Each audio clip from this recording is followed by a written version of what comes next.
بسم اللہ الرحمن الرحیم۔ السلام علیکم۔ کیسے ہیں آپ سب لوگ؟ امید ہے آپ سب خیریت سے ہوں گے۔ ویڈیو کو دیکھنے اور سننے سے پہلے میری آپ سب سے گزارش ہے کہ ایک بار درود شریف پڑھ لیں۔ جزاک اللہ۔ وطن عزیز پر ہم جنس پرستی کے منڈلاتے مہیب سائے۔ 2018 میں مسلم لیگ نون کی حکومت کے آخری دنوں میں خواجہ سرا کے حقوق کی آڑ میں پیپلز پارٹی نے ایک بل پیش کیا تھا۔ مسلم لیگ نون، تحریک انصاف اور تمام لبرل پارٹیوں نے اس بل کی حمایت کی اور یوں یہ بل ایکٹ یعنی قانون کی حیثیت اختیار کر گیا۔ بل پیش کرنے والوں نے خواجہ سراؤں کے حقوق کا سہارا لے کر ایسی چابک دستی اور عیاری سے اس قانون کا مسودہ تیار کیا کہ اس میں ہم جنس پرستوں کے لیے قانونی تحفظ کا ایک شاندار چور دروازہ رکھ دیا گیا۔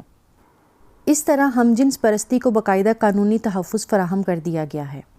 یہ ایکٹ نہ صرف کئی اسلامی اصولوں کے خلاف ہے بلکہ اس سے ہم جنس پرستی جیسے کبیرہ گناہ کا راستہ اس طرح کھل جائے گا کہ اس کا سد باب بہت مشکل ہو جائے گا۔ اس ایکٹ میں کیا خامی ہے جو اسلامی قانون و شرعیت کے منافی ہے؟ آسان الفاظ میں یہ سمجھ لیں کہ ایکٹ میں ٹرانسجینڈر کی تعریف، جس کے لیے درست لفظ انٹرسیکس ہے، میں بایولوجیکل ساخت کے اعتبار سے مکمل مرد اور عورت کو بھی محض اپنے احساسات کی بنا پر ٹرانسجینڈر قرار دیا گیا ہے۔ دوسرا، ان افراد کو یہ حق دیا گیا ہے کہ وہ چاہیں تو مکمل مرد یا عورت ہونے کے باوجود اپنی جنس اپنی مرضی سے اپنے شناختی کاغذات میں اپنے احساسات کے مطابق تبدیل کر سکتے ہیں اور نادرہ یہ تبدیلی کرنے کا قانونی طور پر پابند ہوگا، اور اس کے لیے اس قانون میں سیلف پرسیوڈ جینڈر آئیڈینٹی کی اصطلاح ڈالی گئی ہے۔ ایکٹ میں ٹرانسجینڈر کی کیا تعریف بیان کی گئی ہے؟ اس میں لفظ ٹرانسجینڈر استعمال کرتے ہوئے اس کی 3 تعریفات بیان کی گئی ہیں، جن میں سے پہلی تعریف درست ہے، لیکن اس کے لیے درست لفظ ٹرانسجینڈر نہیں بلکہ انٹرسیکس یا ہرمافروڈائٹ ہے۔ دوسری تعریف کے مطابق وہ شخص جو مکمل مرد ہے وہ کسی وجہ سے مثلاً دوا یا ایکسیڈنٹ کی وجہ سے مردانہ صلاحیت سے محروم ہو جائے، وہ بھی اس ایکٹ کے مطابق ٹرانسجینڈر ہے،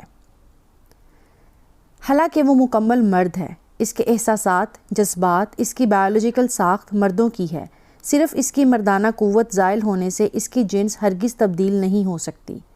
تیسری تعریف کے مطابق ایسے افراد جو پیدائشی طور پر جسمانی اور ہارمونز کے اعتبار سے مکمل عورت یا مرد کی جنس کے ساتھ پیدا ہوئے مگر بڑے ہو کر کسی نفسیاتی الجھن یا پیچیدگی، معاشرتی دباؤ، ٹرینڈ، ذاتی پسند ناپسند کی بنیاد پر اپنی جنس سے ناخوش ہیں، اس ناخوشی یا نفسیاتی بیماری کو جینڈر ڈسفوریا کہا جاتا ہے۔ ایسے افراد کو بھی ایکٹ میں ٹرانسجینڈر کہا گیا ہے، حالانکہ بایولوجیکل ساخت کے اعتبار سے وہ ایک مکمل مرد یا عورت ہیں۔ اس ایکٹ سے معاشرے میں کیا بگاڑ رونما ہوگا؟ سب سے بڑی خرابی کہ اس سے ہم جنس پرستی کو قانونی تحفظ حاصل ہو جائے گا۔ اس کی وضاحت یہ ہے کہ ایک مرد جس میں کسی بھی قسم کی کوئی صنفی خرابی نہیں ہے، یہاں تک کہ وہ شادی شدہ اور صاحب اولاد ہے، مگر اس کی خواہش میلان طبع یہ ہے کہ وہ ایک عورت کی طرح پہچانا جائے، تو وہ بغیر کسی میڈیکل ٹیسٹ سرٹیفکیٹ کے اس ایکٹ کی شق نمبر 3 اور شق نمبر 2 کے تحت نہ صرف نادرہ بلکہ کسی بھی حکومتی ادارے میں خود کو بحیثیت عورت رجسٹر کروا سکتا ہے، یا چاہے تو ٹرانسجینڈر بھی رجسٹر کروا سکتا ہے، اور یہی حق ایک عورت کو بھی حاصل ہے۔ اس کے نتیجے میں وہ مرد جو حکومتی کاغذات میں اب عورت رجسٹر ہے، کسی دوسرے مرد سے شادی بھی کر سکتا ہے، عورتوں کے لیے مختص تمام جگہوں ٹوائلٹ، سوئمنگ پول جا سکتا ہے، عورتوں کے تمام قوانین اس پر لاگو ہوں گے۔ ایک عورت جو پیدائشی طور پر عورت ہے، مرد رجسٹر ہو کر وراثت میں اپنا حصہ دگنا کروا سکتی ہے۔ اس کے نتیجے میں خاندانی نظام میں جو تباہی آئے گی وہ ناقابل بیان ہے، نیز ہم جنس پرستی کا طوفان پورے معاشرے کو گھیر لے گا، نعوذ باللہ۔ افسوس کہ جس مظلوم صنف یعنی حقیقی مخنث انٹرسیکس کے لیے یہ قانون بنایا گیا ہے اور جن کی تعداد بہت ہی کم ہوتی ہے، ان کو اس سے کچھ فائدہ نہیں پہنچ رہا، بلکہ جعلی مرد و عورت قانونی طور پر اپنے آپ کو ٹرانسجینڈر بنا کر اس سے فائدہ اٹھا رہے ہیں۔ کیا یہ محض خدشہ ہے یا اس میں کچھ حقیقت بھی ہے؟ یہ کوئی خدشہ یا خیالی بات نہیں، بلکہ سینیٹر مشتاق احمد نے اس وقت کے وزیر داخلہ سے یہ سوال پوچھا کہ جولائی 2018 میں جب یہ قانون منظور ہوا سے لے کر جون 2021 تک کتنے لوگوں نے جنس کی تبدیلی کے لیے اپلائی کیا۔ وزارت داخلہ سے تحریری طور پر موصول ہونے والا جواب اور اعداد و شمار انتہائی خوفناک تھے۔ جولائی 2018 سے لے کر جون 2021 تک گزشتہ 3 سالوں میں 28,723 افراد نے اپنی ملان طبع اور اندرونی طور پر محسوس کیے گئے احساسات اور جذبات کی بنیاد پر خود کو اپنی اس جنس سے علیحدہ شناخت کے لیے درخواست دی ہے جو انہیں پیدائشی طور پر عطا کی گئی تھی، اور اب وہ اپنی جنس شناختی کاغذات میں بھی تبدیل کروا چکے ہیں۔ ان میں سب سے زیادہ مرد ہیں، یعنی 16,530 ایسے مرد تھے جنہوں نے اپنے آپ کو عورت رجسٹر کروا لیا۔ اس کے بعد 12,154 ایسی عورتیں ہیں جنہیں پیدائش کے وقت لڑکی بتایا گیا تھا مگر وہ اب خود کو مرد کہلوانا اور قانونی طور پر مرد بننا پسند کرتی ہیں۔ صرف 9 ایسے مرد ہیں جو کہتے ہیں کہ ہم دراصل خواجہ سرا ہیں مگر ہمیں غلطی سے مردوں کے کھاتے میں ڈال دیا گیا تھا۔ اس کے بالکل برعکس 21 خواجہ سرا وہ ہیں جو یہ کہتے ہیں ہم تو مکمل طور پر مرد ہیں اور اب ہمیں مرد کہا جائے، جبکہ 9 خواجہ سراؤں نے خود کو عورت کہلوانے کے لیے درخواست دی ہے۔ اور اس پورے طریقہ کار میں سب سے خوفناک بات یہ ہے کہ اس قانون کے تحت کسی میڈیکل معائنے یا ڈاکٹر کی گواہی کی ضرورت نہیں۔ سب سے بڑی گواہی اور سب سے بڑا قانون انسان کے پوشیدہ جذبات و احساسات کی گواہی ہے جو حتمی فیصلہ ہے، اور اس گواہی کو کوئی چیلنج بھی نہیں کر سکتا۔ اس خوفناک مذہبی جارحیت کو کیسے روکا جا سکتا ہے؟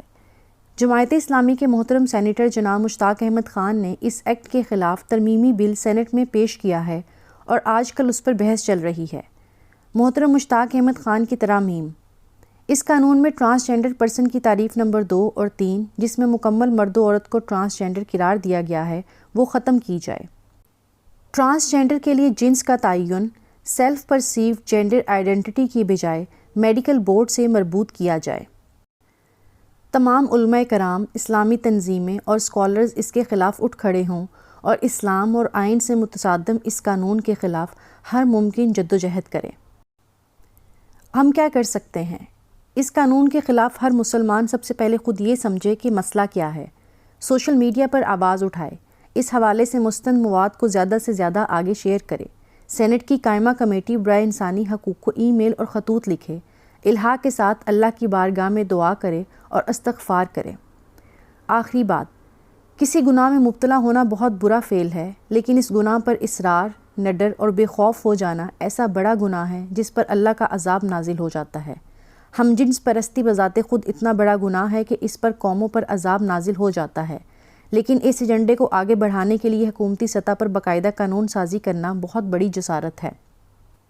وطن عزیز پہلے ہی ایک عذاب اور آزمائش سے گزر رہا ہے۔ اس صورتحال میں ہمارا، آپ کا اور پوری ملت کا یہ فرض بنتا ہے کہ اس کے خلاف عوامی سطح پر آواز اٹھائی جائے، مسجدوں میں اس حوالے سے بات ہو، علماء کرام عوام کی ذہن سازی کریں تاکہ یہ سازش کامیاب نہ ہو سکے۔ اے اللہ ہمیں معاف فرما دے اور ہماری پکڑ نہ فرما۔